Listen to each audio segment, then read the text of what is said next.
All right, everybody, I am back with a brand new DC update. And I really have to thank each and every one of you. Last week was another massive week on YouTube, and you guys make all of it worth it. I would not have a channel if I did not have your support, and I am grateful for your support and for you guys just watching the content that I put out there, and I have to give you a very heartfelt thanks. Now, if you're a longtime viewer and you have not subscribed yet, please, if you're so inclined, please take the time to subscribe, hit that notification bell so that you'll be notified when I have new videos go up. And if you're new here and you like today's video, hit that like button, subscribe, and hit the notification bell. I would greatly appreciate it. I continue to grow, and I could not do that without your guys' support. We have a lot of stuff to look at today.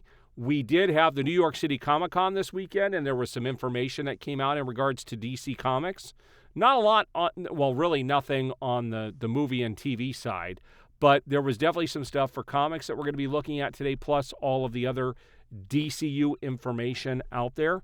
So let's get started. First up, James Gunn says Supergirl especially is a space adventure. It's like Guardians. So far, every single project that has come out of the DCU is like Guardians. We haven't had like a standalone superhero film. Even though we had Superman, there were so many other characters in there. It was not just a Superman film, and it looks like we're going to continue with that. We do know that Lobo is in this, and we don't know what else is going to be in it, but it's a space adventure like Guardians. So buckle up. This film, I don't think it's going to even do as well as Superman does. Or did. Now, this is pretty dang cool. In a previous video, I talked about how there is a new Lego game coming out. It's a Batman celebration. It's the Batman Lego game. Comes out later this year, or not this year, next year. And it says they're going to be offering a Batmobile that you can play as solid gold. It says this Batmobile has a paint job Martha would be proud of. It sparkles too. Get the new Lego DC Batman vs. Superman Batmobile set to unlock an exclusive digital Batmobile from Batman vs. Superman Dawn of Justice film, plus an exclusive gold variant. Redeemable in-game upon release. Pre-order for the Lego set starts October 9th.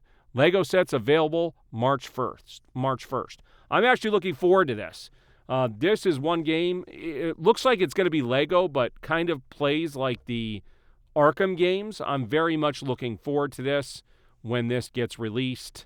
I can't believe that the pre-order for the Lego set starts October 9th. I'm going to have to look into this since we're past this. I didn't know pre-orders were already going up. I'm going to have to look into that. Now, this is pretty cool. This is one of the things that was announced at the New York City Comic Con. Batman Nightfall, a multi-part animated film, is officially in production. Directed by Jeff Wamester and written by Jeremy Adams. Part 1 is set to release in 2026. This is going to be part of a 4-film movie. It's going to be a 4-part. When it says multi-part, it is going to be 4 separate films. It's going to include Nightfall, Night Quest, all of that in 4 different movies. I hope they do this storyline justice. I wonder if it'll have the background to Bane, because it all started with the Bane film, the Bane comic. And I'm looking forward to this. I'm actually going to be picking up the Omnis for this series as well. There are 3 Omnis that go along with this whole storyline, and I'm very much looking forward to getting those. Now, this is something that is unconfirmed. This came from True DC Focus. The rumor is the Batman 2 script is rumored to feature Slade Wilson Deathstroke, a Gotham City mercenary who will go up against Robert Pattinson's Batman. Now, this has not been confirmed. This is the only report that I've seen this on. But like I said, I just grab everything I can find online, and I will tell you guys if it's true or if it is rumor, and there is no validity to this just yet. Nobody really knows except for the people who have read the script. I think it's going to be more about either Hush or more about Court of Owls, but that remains to be seen. Now, James Gunn posted this, and I really had to raise my eyebrows at this. It says, Superman won a Harvey Award for Best Comic Adaptation at New York Comic Con. The award is named after and inspired by the great Harvey Kurtzman, who revolutionized comics and left the world a better and much wittier place than he found it. Thanks to everyone at the Harvey Awards for this honor. Well, congratulations to Superman for this, but I don't know how they won this award, because that was not Superman. That is definitely not the best comic adaptation of this character by any stretch of the imagination. Look what they did with his parents. His parents wanted him to create a harem on Earth and for him to be the leader of the Earth and all this disgusting stuff. You had Krypto had to save Superman a half a dozen times in the film itself. Like this, Superman was beat down all the time. He wasn't Superman. And so I find it strange that this won over Fantastic Four, which I think was a much better comic adaptation. But, hey, it is what it is. These people like to pat themselves on the back for what they've done, and this was definitely not the best comic adaptation, but it is what it is. Also, James Gunn says that Lanterns is very important in setting up things for the DCU. Now, he's gone back and forth with this several times. This was something he originally talked about in his reveal for the original slate and how this was going to be probably the kicking off point for the main storyline. But then he had to readjust that later on when the slate changed and said Lanterns is kind of its own thing. And now he's saying it's important for setting up things for the DCU again. It's like he can't make up his mind. This is really the only project that I'm looking forward to coming out of DC. But the fact that it's got Nathan Fillion in it, yeah, that's going to raise some concerns. Here's more on the win for Best Adaptation. Superman, it actually shows the competitors for this category of Best Adaptation. You had Agatha All Along, Berlin the Play, The Fantastic Four First Steps, Boop the Musical, Daredevil Born Again, The Penguin, Thunderbolts, Cat Kid Comic Club, the musical, and Paying for It. I would say that the Fantastic Four should have won this over Superman. This comes from Colin Farrell, who has read the Batman 2 script. He calls it brilliant and very emotionally moving. He said, my perspective is that it's a work of contemporary genre brilliance. It really is. This film, like the first one, works on multiple levels, both as pure entertainment, as an investigation into the psychology of the character of Bruce Wayne and Batman. It's really, really moving. I found myself very emotionally moved while I was reading it. So this is good news. Hopefully this goes before the cameras shortly and that this film, actually comes to fruition. For it to be dragged out this long is ridiculous. Now, James Gunn keeps getting asked about Waller. And it says the Waller series is delayed right now. James Gunn says that it's just been a rough road. We'll never greenlight something where the scripts aren't working. And we just haven't had that yet with the Waller show. Now, there are some reports behind the scenes that a lot of these projects aren't happening and aren't moving forward because James Gunn wants to meddle in them. He wants to put his touch on it, and that he's not letting the filmmakers do their stuff. And that's a little concerning because this would be the old Warner Brothers all over again.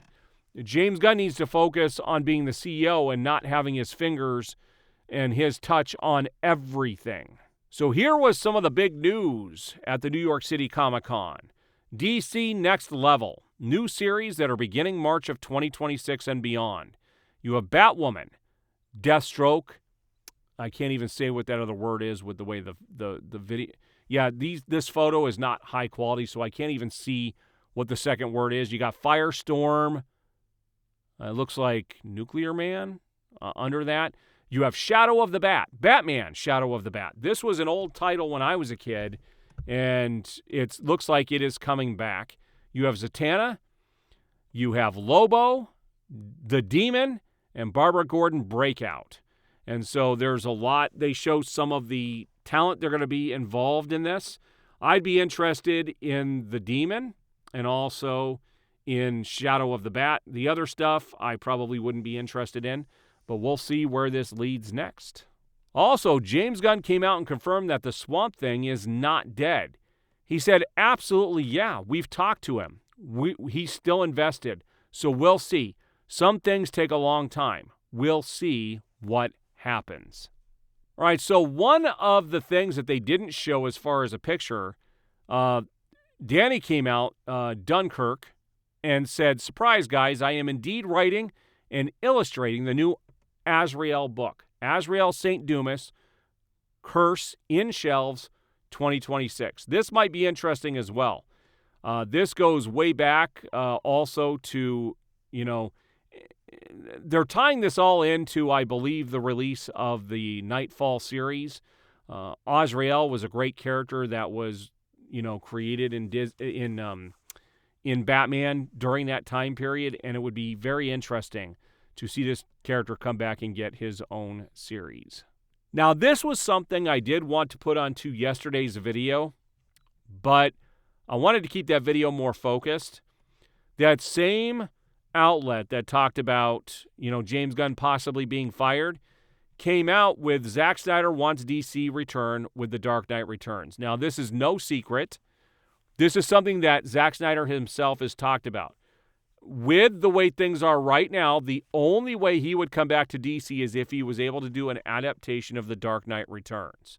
Outside of that, he's not interested, at least not until somebody else owns Warner Brothers. So I hope this sale goes on quicker than what having it drag out. Let's put it that way. It could drag out for a long time, but I think the sooner the better for everybody so we can get maybe DC corrected and going back in the right direction, because where it is now is just not where it should be. Now, this guy just cannot get enough of himself. This is another one of those pictures that I grabbed to show you. This guy is a narcissist. James Gunn said how Peacemaker is like my dad. Listen to the official Peacemaker podcast. Watch now, he has the link. And he posted a picture where it says James Gunn, showrunner, writer, director, co-head of DC Studios. Important because he brings magic to her life. All right. This guy is just so full of himself, guys. Again, he's the showrunner, writer, director, co-head of DC Studios. He is freaking everywhere. And people are starting to notice and get annoyed, and I talked about that in a previous video.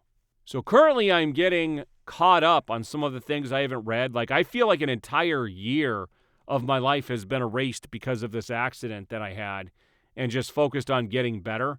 And so there were a lot of comics that I'm like 6 months behind on, and I'm going back and reading them. And I just finished the new, the last storyline leading up to the costume change in Detective Comics. And they had this Detective Elixir. It was a 3-issue story. Pretty freaking awesome. It read like a Batman animated series episode and was really well done. I dug this story quite a bit. This is one of the frames from it. Pretty cool stuff. So this is according to James Gunn. James Gunn says the new DCU has 3 main powers: governments, corporations, and metahumans.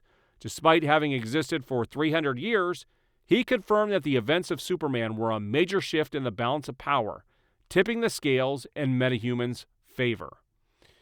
All right, so this just seems like he's doing the DCU all over again, is what this, or the MCU all over again. There was nothing amazing that came out of Superman. There was nothing amazing that came out of Creature Commandos. There was nothing amazing that came out of Peacemaker Season 2. It's all smoke and mirrors. It's like his plan is exactly what? Scott Snyder was at the New York City Comic-Con. I'm waiting for him to come to Arizona so I can get his signature on a few of the things that I own. But he posted this cosplay of Absolute Batman, and that's actually pretty freaking awesome. That person did a great job with that costume, and so he took a picture with that and posted it. I thought that was pretty dang cool. All right, so the gun goons out there are constantly trying to play things up better than what they are, make them look better than what they are. And they keep posting stuff like this. Rotten Tomato scores for James Gunn's DCU projects. Peacemaker Season 1, 93%. Creature Commandos, 95%. Superman, 83%. Peacemaker Season 2, 96%.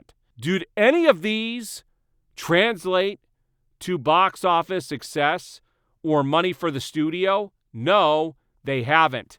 All of these projects are getting minuscule views. Superman is the only one that's even a moderate success. Not even that. It hasn't even made money for the studio yet, but may. All the other ones are not bringing viewership. People have to realize Rotten Tomatoes is partly owned by Warner Brothers, and these scores mean absolutely nothing. They do not translate to success for the studio. So touting this like this is something amazing is just misleading. Also, with them coming out and saying that Superman and Peacemaker Season 2 are the #1 watched movie and TV show on HBO Max also means nothing. When you have nothing new on the service, yes, people are going to tune into the things that are new. But when you look at the actual viewership, it is terrible. Peacemaker is averaging in like the 600,000 views a week. That's ridiculous. Creature Commandos was under 300,000. These projects are just not getting people. They're not getting people to watch these. The people just don't care about these projects. So I thought this was pretty awesome. I grabbed this from South Cali Guy 87. And Verbal Riot had actually posted, maybe I was too hard on Zack Snyder. This is after everything that they've done with the DCU so far. And South Cali Guy posted, if Gunn did anything for DC, he showed us how good we had it when Zack was around, as opposed to where we are now. You're not the only one who feels this way. It's true. It's just true. People are starting to wake up. We had it way better. Like what we've gotten now is just cheapened DC. Now, I thought this was pretty cool. Scott Snyder says there are no plans to end the Absolute Universe anytime soon. In fact, it's going to be expanded. And Scott Snyder had talked about how he had at least 2 years worth of Absolute Batman already planned out. It looks like it may go beyond that. This universe is going to be sticking around, and it is wildly popular for DC. I've read the Absolute Superman through the first arc. I have the Absolute Wonder Woman, but have not read it yet other than the first issue. And I am fully caught up on Absolute Batman, which has been absolutely phenomenal. So Batman Caped Crusader Season 2 is still on the way, and it said it will include a very different version of the Joker. And I think we could tell that by the laugh that was in the final episode of the first season. But I'm surprised that Season 2 hasn't come out yet. It's been more than a year. It would be nice if they would release this to be able to watch it. This is one of, I enjoyed the first season. It was nowhere near the level of Batman the Animated Series, but it was still enjoyable. It was a completely different take on these characters, and they went full woke with it, but, whatever. We'll see what they have to offer with Season 2. I will review it when it does get released. All right, guys, so there you have it. What do you think about these reveals at the New York City Comic-Con for DC Comics? What do you think about everything else that is going on with the DCU currently? I would love for your comments to be left below. I do appreciate all the support. We will see you guys on the next video.